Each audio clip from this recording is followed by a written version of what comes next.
Pemimpin kanan pembangkang di Masjid Amru Al-Az Bandar Baru Sentul, walaupun pada mulanya cuba disabotaj oleh penyokong PKR dan PAS. Beliau melakukan sumpah laknat itu kira-kira pukul 4.20 petang semalam bagi mempertahankan pelaku dalam video itu adalah ketua pembangkang yang sebelum ini menafikannya.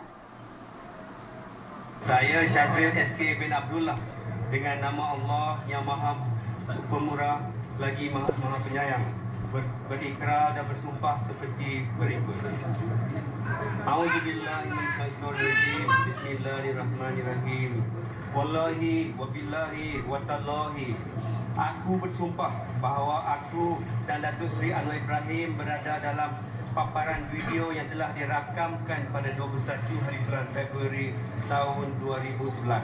Dan Datuk Seri Anwar Ibrahim adalah pelaku dalam video tersebut. Sekiranya aku melakukan fitnah dalam kenyataan bersumpah ini, maka Allah akan melaknat akan diriku. Upacara tersebut yang pada mulanya hendak dilakukan selepas solat fardu Jumaat terpaksa ditangguh apabila sekumpulan orang ramai dipercayai penyokong PKR membuat provokasi. Beliau datang bersama dua lagi ahli trio Datuk T, bekas Ketua Menteri Melaka Tan Sri Abdul Rahim Tan Bicik serta Bendahari Pertubuhan Pribumi Perkasa Malaysia Perkasa Datuk Syuib Lazim. Trio Datuk T muncul di perkarangan masjid kira-kira jam 4.10 petang dan terus memasuki masjid untuk melakukan sumpah. Kira-kira 500 orang hadir bagi menyaksikan sumpah laknat yang dilakukan oleh Datuk SK. Keadaan bagaimanapun berjaya dikawal polis dan mengelak daripada perkara tidak diingini berlaku. Perbuatan sumpah dalam Islam tidak boleh dianggap remeh, sebaliknya perlu dilakukan dengan beradab.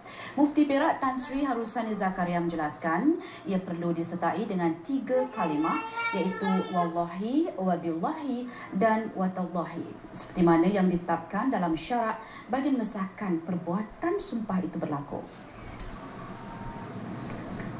Menurutnya, faktor tempat menzahirkan perbuatan itu hanya memadai jika ia dilakukan di khalayak. Yang biasa publik antara kita dan antara dua ini, pergaduhan antara dua itu juga selalu mestinya dibawa ke mahkamah. Bila ada pertuduhan antara kita berdua, sepatutnya dibawa ke mahkamah. Tapi oleh kerana umpamanya perkara tidak dibawa ke mahkamah, boleh juga dibuat kita khalayak ramai dan disaksikan oleh orang ramai. Itu boleh, macam dibuat dalam masjid. Beliau pada masa sama turut menjelaskan kekeliruan masyarakat berhubung sumpah laknat. Sumpah laknat sebenarnya adalah situasi apabila seseorang suami menuduh isterinya mengandungkan zuriat yang bukan dari benihnya. Dia kena bersumpah sebanyak 5 kali, yang akhirnya dia kata kalau sekiranya aku tidak berbohong, maka Tuhan laknat akan turun ke atas aku. Itu sumpah dia tu. Itu yang dipanggil soal laknat tu, soal sumpah li'an. Beliau turut diminta mengulas mengenai tindakan Datuk Syazril SK Abdullah yang melakukan sumpah berhubung kes video seks penasihat PKR Datuk Seri Anwar Ibrahim. Tan Sri Harusani menjelaskan dalam Islam terdapat cara tertentu untuk mendakwa seseorang melakukan zina. Mereka yang membuat dakwaan boleh melakukan qazaf, namun ia perlu disertakan 4 orang saksi yang adil di mahkamah syariah bagi membuktikan pertuduhan. Yang lain tu lain lah, sumpah penafian sesuatu tu ada juga dipanggil mubahalah. Itu lain lah. Jadi kalau dalam bab hudud, umpamanya dalam bab zina, ya, itu tidak boleh kita buat sumpah lian. Kerana tuduhan itu dipanggil qazaf. Bila qazaf itu wajib didatangkan 4 orang saksi. Apa yang penting menurut Tan Sri Harusani, sebaik-baiknya semua perlakuan yang membabitkan sumpah atau qazaf perlu dibuat berlandaskan hukum dan syariat Islam.